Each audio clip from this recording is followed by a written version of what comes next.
আরাফার সিয়ামের পরে যেটা গুরুত্বপূর্ণ তা হচ্ছে কুরবানি করা।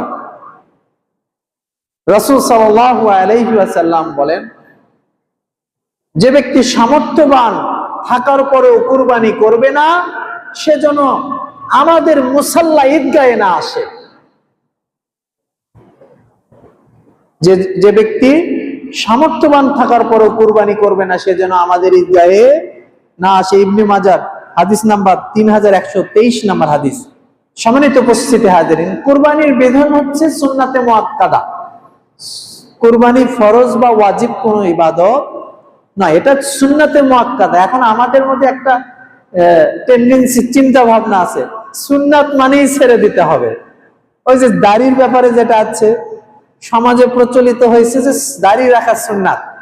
এখন সবাই বলতেছে দাড়ি রাখা যেতে সুন্নাত, রাখলে রাখবো, না হলে কেটে ফেলে দেবো, তাই না?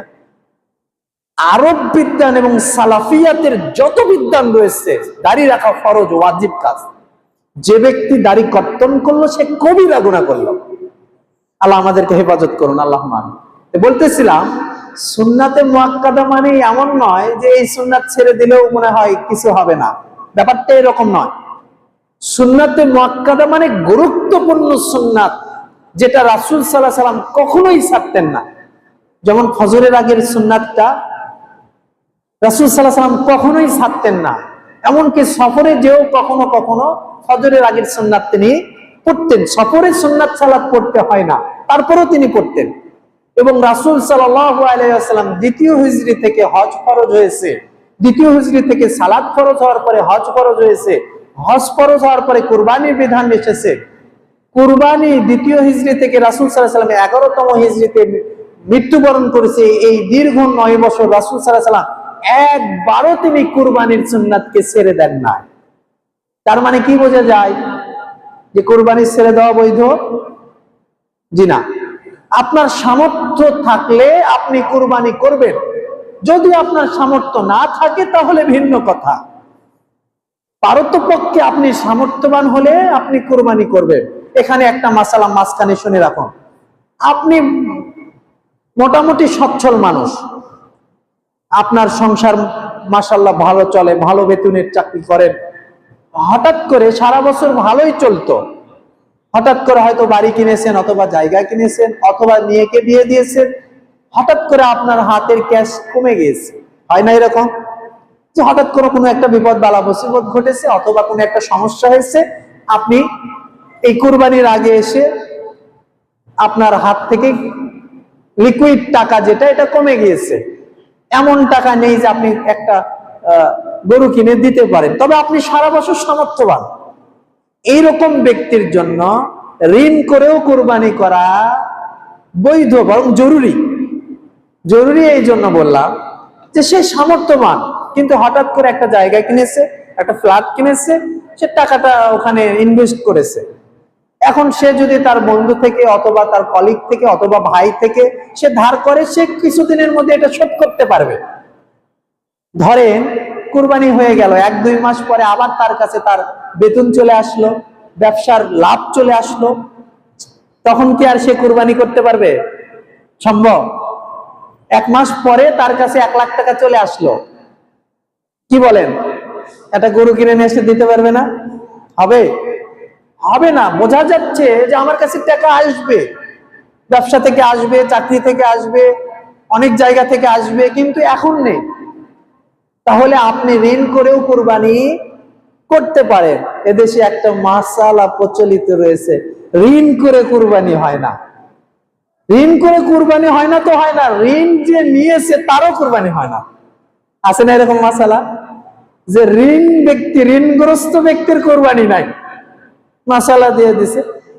এ থেকে কি হচ্ছে? অনেক সামর্থ্যবান মানুষ তারা কুরবানি থেকে মাহরুম হয়ে যাচ্ছে। আল্লাহ সুবহানাহু ওয়া তাআলা আমাদেরকে বোঝার তৌফিক দান করুন, আল্লাহুম্মা আমিন। যে কথা বলতেছিলাম, রাসূল সাল্লাল্লাহু আলাইহি ওয়াসাল্লাম বলেছেন, সামর্থ্য থাকার পরে যে কুরবানি করলো না, সে যেন আমাদের ঈদগাহে না আসে। এই কথা দ্বারা আপনি কি বুঝলাম? এই কথা দ্বারা বোঝা যায় যাদের সামর্থ্য রয়েছে তারা যেন সাধ্যমতো কুরবানি করে।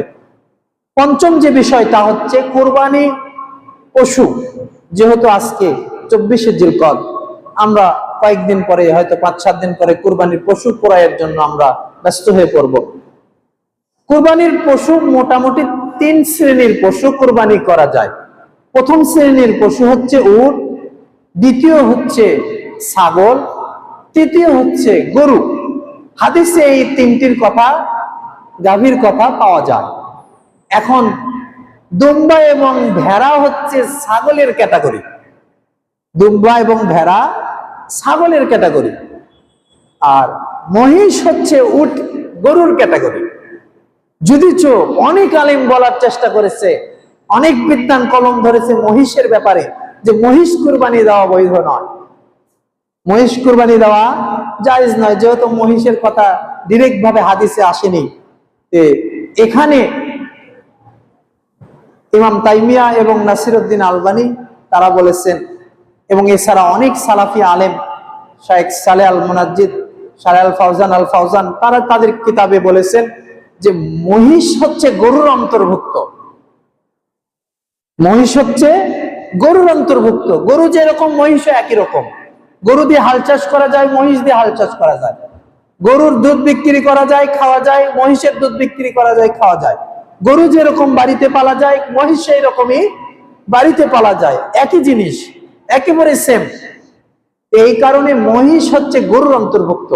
তাহলে মোটামুটি এই 5টি প্রকার দিয়ে আপনি কুরবানি করতে পারেন। 1 হচ্ছে উট দিয়ে, 2 হচ্ছে দুম্বা ছাগল ভেড়া দিয়ে, 3 হচ্ছে আপনার গরু দিয়ে, আর 4 হচ্ছে গরু দিয়ে, আর 5 হচ্ছে মহিষ দিয়ে। এই 5টি ব্যতীত অন্য কোনো প্রাণী দিয়ে কুরবানি করা বৈধ নয়। এখন কুরবানির পশুর প্রকৃতি কেমন হবে? কুরবানির পশুর প্রকৃতি সম্পর্কে রাসূল মুহাম্মদ সাল্লাল্লাহু আলাইহি ওয়াসাল্লাম বলেছেন, আয়েশা রাদিয়াল্লাহু তাআলা থেকে হাদিস বর্ণিত হয়েছে যে কুরবানির যে পশু তোমরা ক্রয় করবে তা মুসিন্না হতে হবে। মুসিন্না কাকে বলে? মুসিন্না হচ্ছে বাছুর হওয়ার পরে তার যে দুধে দাঁত থাকে, এই দুধে দাঁত পরে যে নতুন করে দাঁত, ওটাকে মুসিন্না বলে, যাকে আপনাদের আঞ্চলিক ভাষায় আপনারা দাঁতওয়ালা বলেন। দুধে দাঁত পরে যে নতুন দাঁত ওঠে, এটাকে আপনাকে দাঁতালো গরু বলেন, দাঁতালো গাভী বলেন, দাঁতালো ছাগল বলেন, দাঁতালো উট বলেন, দুম্বা বলেন। এরকম মুসিন্না হতে উটের সময় লাগে 6 বছর। উটের সময় লাগে 6 বছর, গরুর সময় লাগে 3 বছর, ছাগলের সময় লাগে 1 বছর থেকে 16 মাস, আর ভেড়ার সময় লাগে 8 থেকে 10 মাস। তাহলে রাসূল সাল্লাল্লাহু আলাইহি সাল্লামের পক্ষ থেকে নির্দেশ হচ্ছে তোমরা মুসিন্না দ্বারা কুরবানি করো। তাহলে দুধে দাঁত পরে দাঁত ওঠা গরু দিয়ে, গাভী দিয়ে, ছাগল দিয়ে, দুম্বা দিয়ে, ভেড়া দিয়ে আপনাকে কুরবানি করতে হবে। এখন অনেকেই বলতে পারেন যে দাঁতওয়ালা গরু কিনতে গেলে অনেক টাকা লাগে, দাঁতওয়ালা ছাগল কিনতে গেলে অনেক টাকা লাগে, তাহলে আমাদের যদি অর্থ কম থাকে তাহলে কি আমরা কুরবানি করতে পারবো না? এখানে রাসূল সাল্লাল্লাহু আলাইহি সাল্লাম থেকে আরেকটি হাদিস এসেছে, এবং যারা মুহাদ্দিসিনে ইকরাম তারা বলেছে যদি কোনো ভেড়ার বয়স, ভেড়া বা ভেড়ির বয়স 8 মাস হয় তাহলে তা দ্বারা কুরবানি করা জায়েজ রয়েছে। অনেকেই 6 মাসের কথাও বলেছে। কোন ছাগল যদি 10 থেকে 12 মাস হয় তাহলে তা দ্বারা কুরবানি করা জায়েজ রয়েছে। কোন ষাঁড় বা গরু যদি এইরকম হয়, চেহারাতে দেখতে খুব হুষ্টপুষ্ট, খুব বড়, মাংসালো, খুব ভালো, কিন্তু এখনো দাঁত ওঠেনি, 2 বছর বা 2.5 বছর হয়েছে, আর 6 মাস গেলে দাঁত উঠবে, কিন্তু দেখতে খুব সুন্দর, মাংসালো, ভালো, এটা দ্বারা কুরবানি জায়েজ হবে। উটের 6 বছর সময় লাগে দাঁত পড়তে, কিন্তু 4.5 বছর 5 বছর হয়েছে, উটটা দেখতে বড় সড়ো হয়েছে, উটটা সুঠাম হয়েছে, এই উট দ্বারা কুরবানি করা জায়েজ।